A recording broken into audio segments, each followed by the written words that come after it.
Halo semuanya, jumpa lagi dengan Awan Chai di sini, pelatih konsultan pajak pertama dan satu-satunya di Indonesia.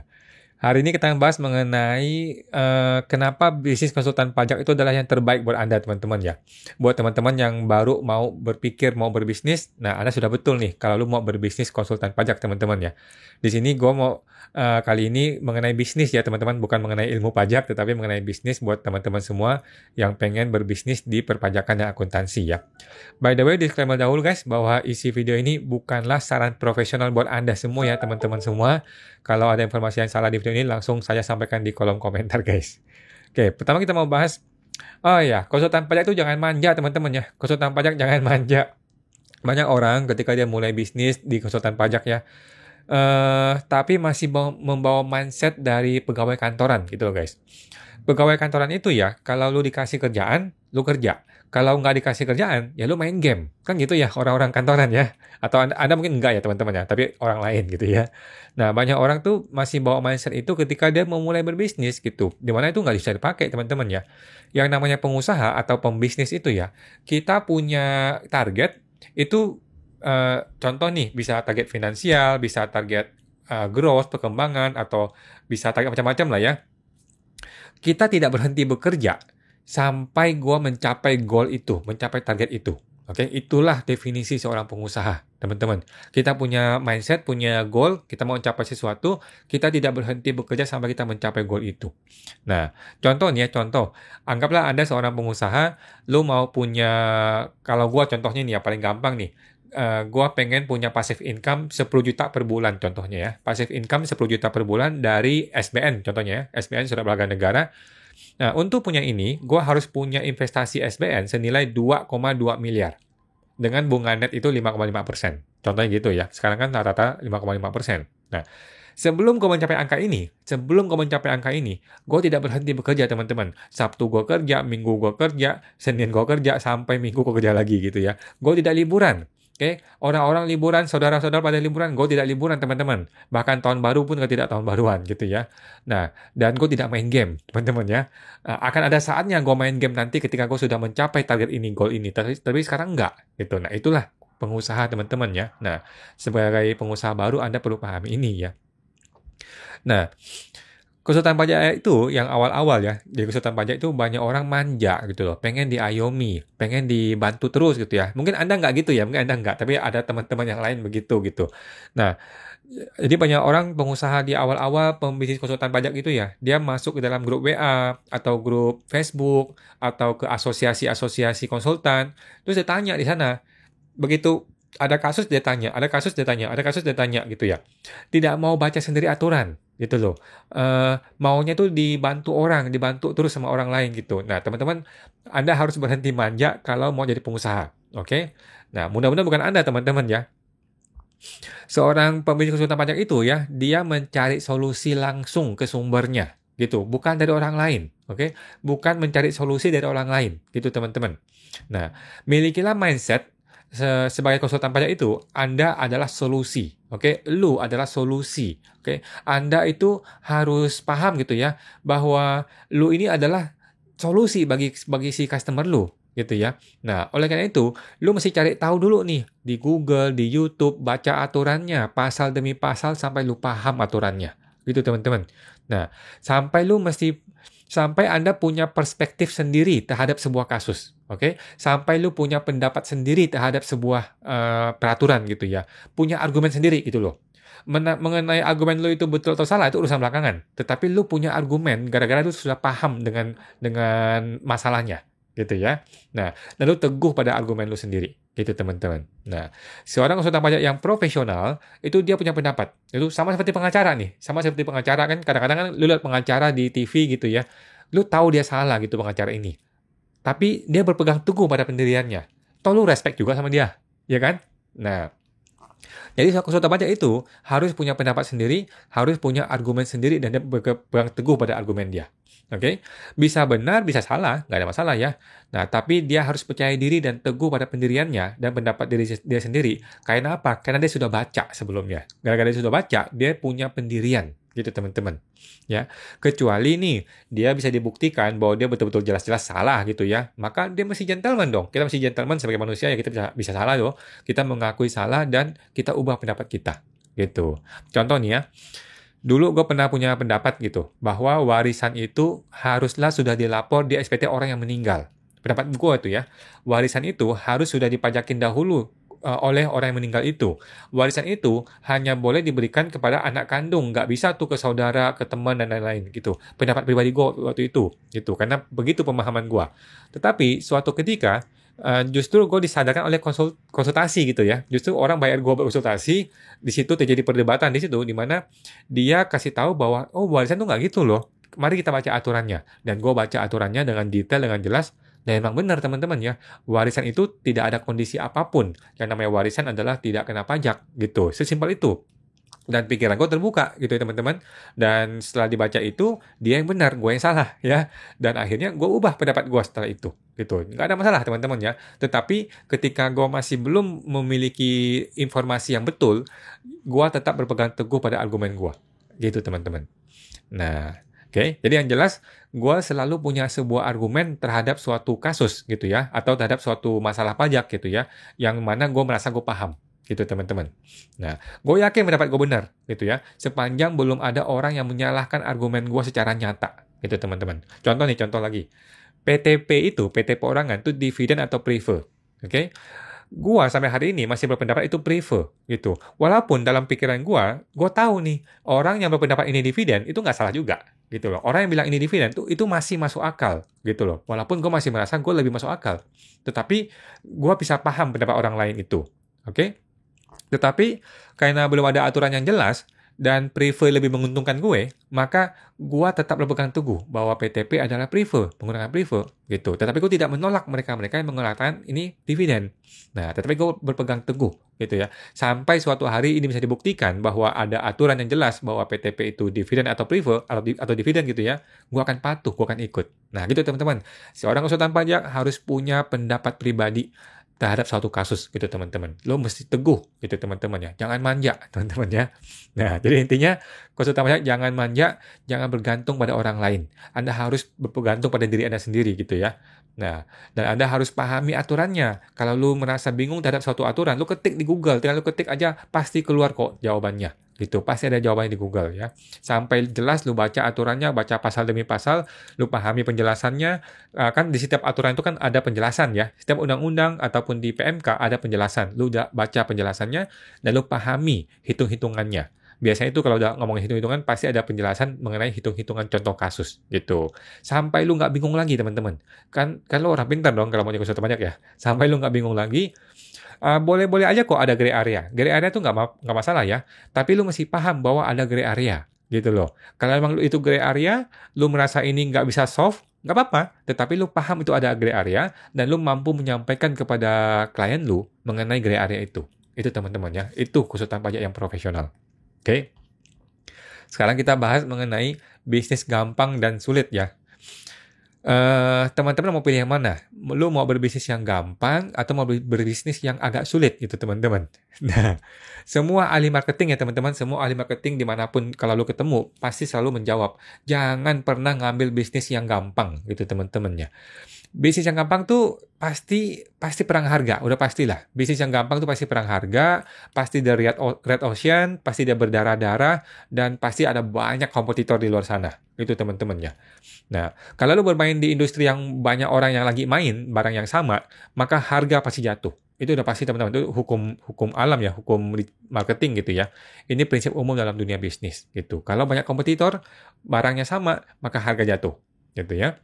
Nah, itu adalah barang yang gampang. Contohnya apa? Contohnya, lu jual air minum galon gitu ya. Lu jual air minum galon. Itu kan gampang teman-teman ya. Gampang tinggal masukin barang galonnya, orang pasti minum, lu jual gitu ya. Sudah jelas gitu. Tapi untungnya berapa guys? Untungnya berapa? Barang yang segede itu, gue nggak tahu sih ya. Gue nggak tahu ya. Tapi untungnya tuh mungkin cuma 1.000 per 1 galon gitu teman-teman ya. 1 galon air minum untung 1.000 teman-teman. Kapan lu bisa kaya guys? Kalau mau jualan seperti itu teman-teman ya. Nah, contoh lain, Lu mau jualan HP atau jual komputer gitu ya. Ini kan barang high tech ya. Barang high tech harganya mahal dong, harganya mahal. Tetapi untungnya berapa teman-teman? Untung tipis teman-teman ya, tipis banget udah pasti ya. Kenapa? Karena semua orang jualan barang yang sama gitu ya. Semua orang, kompetitor-kompetitor lu menjual barang dengan spek yang sama persis dengan yang lu jual teman-teman ya. Lu nggak bisa punya diferensiasi dong. Nggak bisa kan? Nah, lu nggak bisa memberikan perbedaan antara produk lu dengan produknya orang lain karena barangnya sama gitu teman-teman ya, tidak ada bedanya ya. Nah, akibatnya apa? Harga akan jatuh ya, profitnya akan sangat tipis gitu. Belum lagi masalahnya modal yang luar biasa tinggi ya kalau udah main barang-barang high tech gitu. Oke, jadi sudah clear ya guys. Jangan bermain pada industri yang barangnya umum, tidak bisa di custom, jangan teman-teman ya. Terlebih lagi harganya sudah ditentukan oleh prinsipalnya, oleh si pabriknya. Lebih parah lagi teman-teman ya. Mampus lu main di bisnis seperti itu. Oke guys. Oke. Nah, sekarang kita mau bahas lu mau main barangnya dagang atau jasa. Oke, lu mau jualan dagang barang atau mau jualan jasa. Oke. Jadi kan kita udah tahu nih, kuncinya adalah berbisnis tuh jangan yang gampang. Oke, udah pasti ya. Kalau lu ketemu bisnis yang gampang, reaksi pertama lu adalah pergi. Ya, pergi cari yang lain. Gitu ya teman-teman, jangan bermain bisnis yang gampang.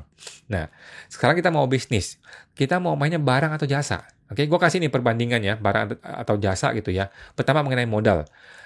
Barang itu modalnya pasti besar, teman-teman. Miliaran, teman-teman. Kalau lu nggak punya duit miliaran sebagai modal awal, jangan bermain barang. Jangan jualan barang, karena lu pasti mampus. Pasti lu kalah sama kompetitor. Oke? Kalau jasa, modal kecil. Ya, kalau jasa tuh modal kecil. Nggak usah MM-an, paling 50 juta cukup. Mungkin lu mesti beli komputer atau mau beli apa gitu kan. Itu 50 juta cukup lah. Gitu ya, modal awalnya sangat-sangat murah untuk jasa, bahkan gratis teman-teman. Yang kedua, perlu gudang nggak?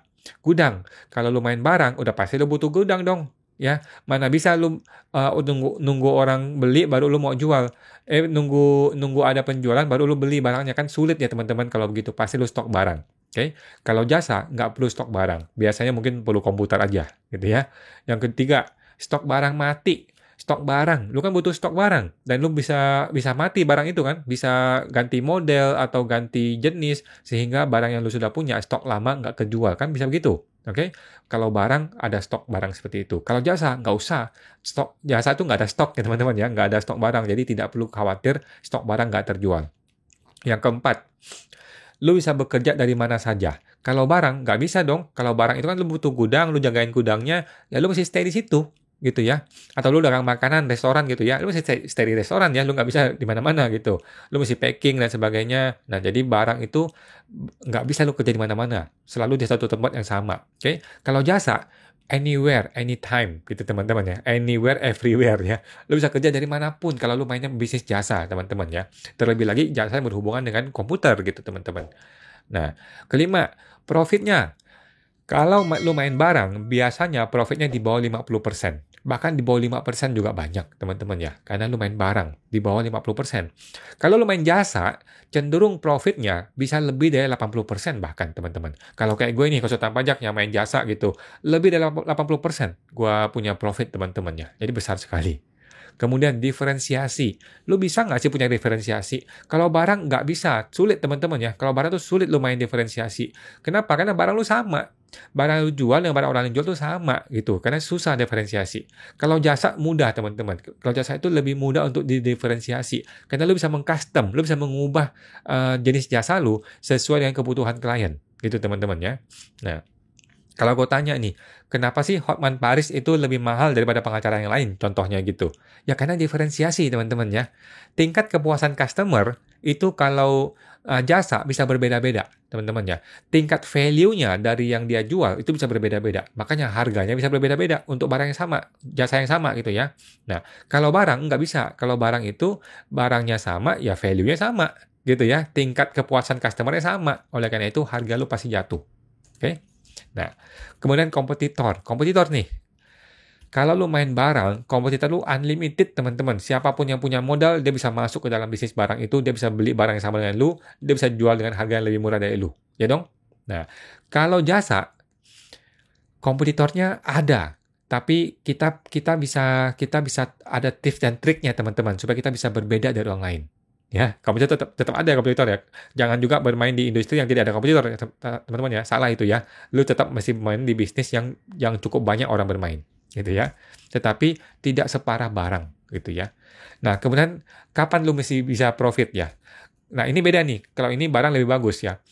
Kalau lu main barang, profitnya itu cepat. Oke, lu beli sekarang 10.000, besok lu jual 12.000, lu untung 2.000, selesai. Kan gampang ya kalau main barang ya. Kalau jasa nggak cepat. Kalau jasa itu kan lu mesti setting dulu. Contoh, gue konsultan pajak, lu mesti setting komputernya, setting softwarenya, setting marketingnya dan sebagainya dan sebagainya. Belum tentu dapat klien lagi, ya kan? Jadi kalau profit jasa itu lebih lama, kalau barang cepat. Oke, tetapi dari semua perbandingan ini sudah jelas ya teman-teman ya, jasa itu jauh lebih baik, jauh-jauh lebih bagus daripada barang, teman-teman ya. Nah, sekarang kita bahas nih, kenapa konsultan pajak adalah yang terbaik buat Anda, teman-teman ya, terutama bagi lo yang memang orang di dunia akunting pajak ya. Oke, kita udah paham nih, bisnis jasa adalah yang terbaik. Oke, kalaupun lo rugi ya rugi nggak rugi-rugi amat cuy ya, dibandingkan dengan lo jual barang, yaitu lo masih stok barang nggak kejual mampus deh. Oke, jadi nah sekarang di antara semua jenis jasa di dunia ini, di Indonesia ini ya, ada satu yang terbaik menurut gua ya. Kalau lo emang orang di dunia akunting pajak maksud gua ya, yaitu berbisnis di jasa perpajakan dan akuntansi. Atau orang lebih sering sebut sebagai konsultan pajak, teman-teman ya. Tetapi gue lebih senang sebut sebagai bisnis jasa perpajakan dan akuntansi. Kenapa? Karena nggak cuma konsultan pajak bisa main di sini gitu ya. Semua orang bisa main di sini, teman-teman ya. Nah, terutama di aspek perpajakannya. Itu yang gue pahami ya, karena gue konsultan pajak ya. Gue tidak gitu jago di akunting maupun audit gitu. Nah, karena peraturan untuk bisnis pajak itu masih longgar, teman-teman. Makanya akan lebih baik lu ngurusin pajak daripada yang lebih spesifik ke akuntan ataupun auditor. Karena akuntan dan auditor itu punya undang-undang khusus dan lebih sulit, teman-teman ya. Lebih susah untuk lu memulai. Sedangkan pajak itu lebih mudah. Oke? Nah, ini beberapa alasan gue, teman-teman, kenapa bisnis pajak lebih baik daripada yang lain ya. Yang pertama, pajak itu sampai sekarang masih sulit, teman-teman ya. Masih sulit yang pajak di Indonesia ini. Masih rumit, tidak sederhana, masih ribet banget, teman-teman ya. Apa itu PPN? Apa itu PPH? Apa itu potong pungut? Ada berapa jenis PPN? Ada berapa kode jenis PPN ya? Ada berapa jenis PPH? Boleh atau tidak boleh dibiayakan? Aduh, gimana dengan surat norma? Gimana dengan daftar nominatif? Gimana dengan yang lain-lain? Ribet banget ya di Indonesia ini ya, ribet banget ya. Ada satu istilah, kalau bisa dibikin ribet, kenapa mesti dibikin mudah? Nah itu nih orang Indonesia nih ya. Nah makanya teman-teman, gara-gara masih ribet itu, masih sangat dibutuhkan yang namanya konsultan pajak di Indonesia teman-teman ya. Beda kayak Singapura. Singapura itu konsultan pajak itu miskin teman-teman ya. Bukannya miskin sih, tetapi sulit di sana teman-teman ya. Jauh lebih mudah di Indonesia karena masih sangat-sangat dibutuhkan jasa konsultan pajak di Indonesia teman-teman ya. Karena sulit, rumit di Indonesia ini ya. Nah, yang kedua, alasan kedua, wajib pajak di Indonesia ini masih punya mindset tuh maunya diurusin, maunya terima beres, nggak mau urus sendiri gitu loh. Ini mindset orang Indonesia nih, salah nih ya teman-teman ya. Ini kebiasaan warga plus 62 nih ya. Disuruh ketemu AR, nggak mau. Disuruh ngurus pemeriksaan, nggak mau. Disuruh isi SPT sendiri, nggak berani takut salah gitu.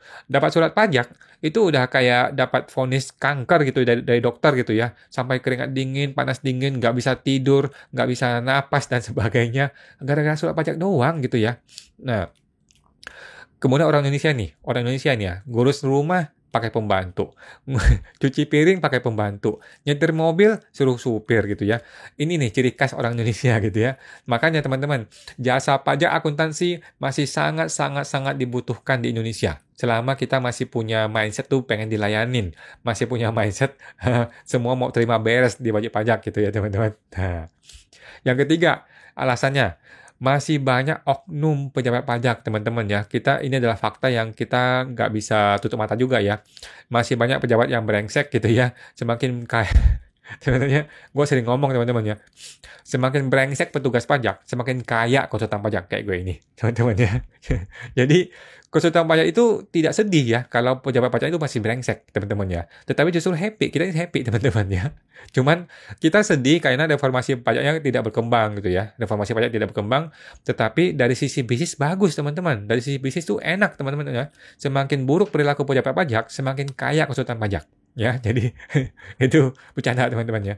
Nah, Lu tahu kan teman-teman, lu tahu kan kalau gua tuh pernah pengaduan sampai berkali-kali gua bikin pengaduan gitu ya ke ombudsman belum ya, ke pengaduan pajak, ke kering pajak, kemudian ke apa tuh Komite Pengawas Perpajakan, Komwasjak, kemudian ke Wise Kemenkeu, semuanya nggak digubris, nggak diproses, dan nggak sampai selesai sampai hari ini teman-teman ya.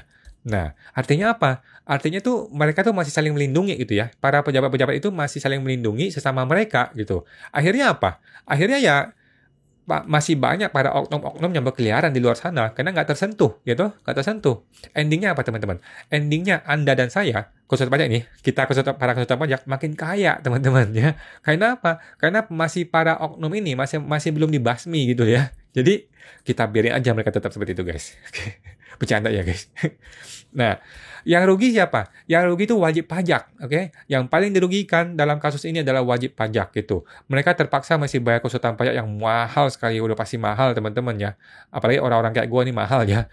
Nah, padahal kan ini sebenarnya gampang ya, tidak perlu konsultan pajak sebenarnya ya. SP2DK itu mudah kok, WP tinggal datang, ketemu dengan AR, ngomong baik-baik, selesai deh beres gitu. Tetapi justru karena perilaku oknum yang aneh-aneh itu, yang nggak jelas itu, akhirnya konsultan pajak lah yang diuntungkan. Ya, makanya industri ini, bisnis pajak akuntansi masih sangat cerah dan masih sangat-sangat menggembirakan ke masa depannya, guys. Oke, nomor 4. Yang tadi itu teman-teman 1, 2, 3 itu bercanda teman-teman ya.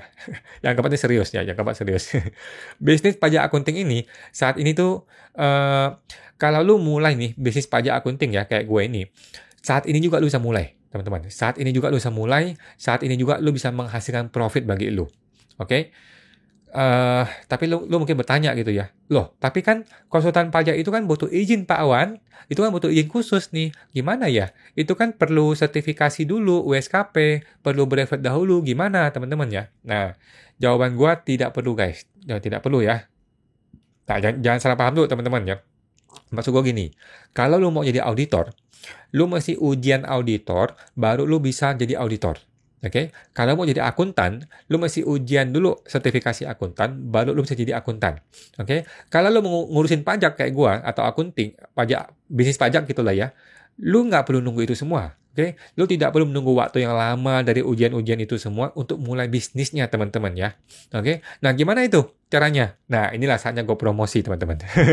Oke, nah teman-teman nanti Anda bisa bergabung nih ke program pelatihan gua yang khusus nih, namanya Konsultan Pajak Pinter ya, program kpp.com. Oke, kita launching batch 4 nih nanti nih ya, di bulan September ini guys, kita akan launching, Anda bisa bergabung di www.programkpp.com. Oke, nah di situ gue sharing nih, tadi itu gue sharing, gimana caranya orang yang belum punya izin konsultan pajak, belum punya izin praktek, yang belum punya lulus USKP, kok bisa memulai bisnis gitu ya? Apa yang dilakukan gitu? Gimana caranya? Nah, itu yang akan gue ajarkan teman-teman ya. Itu akan gue ajarkan. Lu tidak perlu menunggu. Lu nggak usah menunggu ujian USKP yang entah kapan datangnya. Lu nggak perlu nunggu punya surat izin praktek untuk bisa memulai berbisnisnya teman-teman. Lu bisa mulai sekarang juga. Lu bisa mulai dan dapat uangnya. Oke, gimana caranya? Lu bisa gabung ke program kppgue.com. Oke, program kpp.com. Oke. Nah, sekarang kita bahas mengenai kompetitor yang banyak teman-teman ya. Kompetitor. Apakah konsultan pajak itu kompetitornya banyak teman-teman? Memang banyak teman-teman ya. Di Indonesia, konsultan pajak itu mungkin ada 30.000 kalau nggak salah ya. 30.000 kalau nggak salah konsultan pajak ya. Yang punya lisensi konsultan pajak. Oke. Itu sebenarnya masih sedikit ya. Itu masih sedikit dibandingkan dengan jumlah WP ya. Tetapi itu bukanlah kompetitor yang sejati teman-teman ya. Memang banyak konsultan pajak, tapi banyak yang bego teman-teman ya. Mohon maaf nih konsultan pajak nih ya. yang pintar juga banyak sih, tetapi nggak banyak gitu ya. Nggak banyak konsultan pajak yang benar-benar pintar, yang benar-benar bisa kasih solusi terhadap masalah klien gitu loh. Nggak banyak teman-teman, percaya sama gue ya. Yang benar-benar bisa kaya itu nggak banyak konsultan pajak itu ya teman-teman. Nah makanya Anda nih orang-orang baru, konsultan pajak yang baru, jangan khawatir dengan kompetitor teman-teman ya. Jangan khawatir. Nah, sekarang gimana caranya kita mengatasi kompetitor di dunia konsultan pajak? Oke. Caranya adalah, teman-teman konsultan pajak yang baru, lu perlu menciptakan Blue Ocean Anda sendiri. Oke. Apa itu Blue Ocean dan Ocean? Lu tinggal cari di YouTube, ada banyak ya. Gimana maksudnya? Anda perlu menciptakan sebuah market atau sebuah pasar atau sebuah curug market Anda sendiri, punya lu sendiri.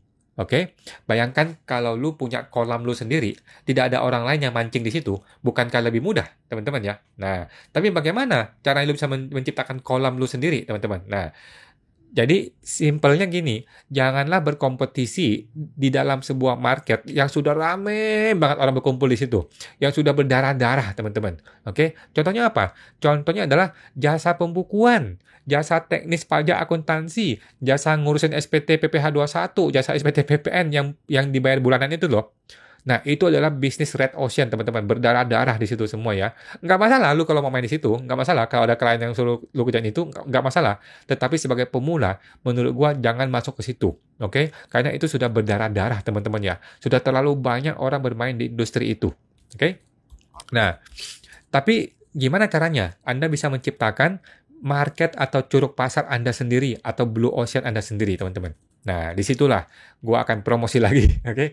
Anda bisa bergabung, teman-teman, nanti dengan program KPP gua. Di sana aku akan jelaskan, teman-teman. Gua akan jelaskan, kita bisa belajar step by step ya, bagaimana caranya untuk menciptakan red ocean atau blue ocean Anda sendiri dengan menjadi konsultan pajak yang tidak miskin, teman-teman ya. Oke, nah di situ, teman-teman ya. Nah, sekarang kita mau bahas mengenai diferensiasi. Sama, guys. Prinsipnya sama, diferensiasi. Walaupun tadi kita sudah ngomong nih, bisnis jasa adalah yang terbaik. Oke. Konsultan pajak adalah yang terbaik. Oke. Tetap aja, di sini akan terjadi yang namanya produk-produk yang umum. Produk-produk yang sama. Oke, yang sejenis. Artinya apa? Artinya, jasa yang lo berikan itu sama dengan jasa yang diberikan oleh konsultan-konsultan pajak yang lain. Gitu loh. Yang mereka juga punya keahlian yang sama atau lebih baik dari lo. Gitu. Oke, nah produk ini harganya pasti murah, pasti jatuh dan berdarah-darah, teman-teman ya. Yaitu apa? Jasa pajak akunting bulanan itu, teman-teman. Pasti celaka itu berdarah-darah ya. Nah, jadi lu perlu menciptakan sebuah diferensiasi yang mana berbeda dengan para pembisnis pajak yang lain. Oke, dan bagaimanakah itu? Nah, sekali lagi gue promosi lagi, teman-teman ya. Nah, kita bisa bergabung, Anda bisa bergabung ke program KPP gue, guys. Oke. Nanti di sana ada komunitas eksklusif bersama dengan para pengusaha-pengusaha pajak dan akunting yang sudah profesional lainnya, teman-teman ya. Nah, kita sama-sama nanti jalanin nih metode PKPP yang sudah gue bikin, teman-teman. Targetnya apa? Targetnya adalah Anda bisa menghasilkan bisnis dengan penghasilan 1 miliar per tahun dalam waktu 2 tahun ke depan. Oke, jadi 2 tahun ini lu gunakan waktu untuk membangun bisnisnya, maka diharapkan tahun ketiga nanti ya, lu sudah bisa mempunyai income stabil 1 miliar per tahun. Gitu, teman-teman. Nah, itu idenya. Oke, guys. Jadi, di bulan September ini kita akan launching, teman-teman, PKPP batch keempat ya. Saya membuka kelas baru, program konsultan pajak pinter. Oke. Di pelatihan PKPP ini nanti teman-teman akan belajar nih, cara ngembangin bisnis perpajakan dan akuntansi Anda ya. Bukan jadi konsultan pajak, teman-teman ya. Bukan jadi konsultan pajak, karena tadi aku sudah bilang, Anda tidak perlu punya lisensi untuk memulai bisnisnya, teman-teman ya. Nah, dan Anda akan diajarin cara untuk menghasilkan menjadi miliarder di era digital marketing ini ya, dalam waktu kurang dari 2 tahun saja ya. Dengan pelatihan yang intensif, step by step, dan ada live coaching online, teman-teman ya. Langsung ketemu dengan saya nanti. Oke, jadi kita akan ada ketemu di komunitas eksklusif PKPP, ada video-video pembelajaran untuk Anda, isinya tuh step by step untuk Anda, teman-teman ya. Dan yang paling penting nanti kita akan berjumpa langsung, teman-teman. Kita akan jumpa langsung via live coaching interaktif setiap hari Sabtu, guys. Ya, Sabtu pagi atau malam, 1 bulan aja ya, 1 bulan 4 kali pertemuan di bulan Oktober nanti. Oke, teman-teman. Nah, itu guys. Silakan manfaatkan masa promo 85% di bulan ini saja ya. Silakan daftar di website www.programkpp.com guys ya. Untuk bergabung sana ya. www.programkpp.com teman-teman. Oke. Itu buat siapa? Untuk para konsultan pajak yang aktif, calon konsultan pajak, atau pegawai pajak, atau Anda masih mahasiswa, atau Anda karyawan yang pengen punya mimpi menjadi pengusaha bisnis pajak akuntansi. Nah, Anda cocok untuk ikut ini teman-teman ya. Silakan bergabung di www.programkpp.com. Oke. Sampai jumpa di kelas pertama Anda guys.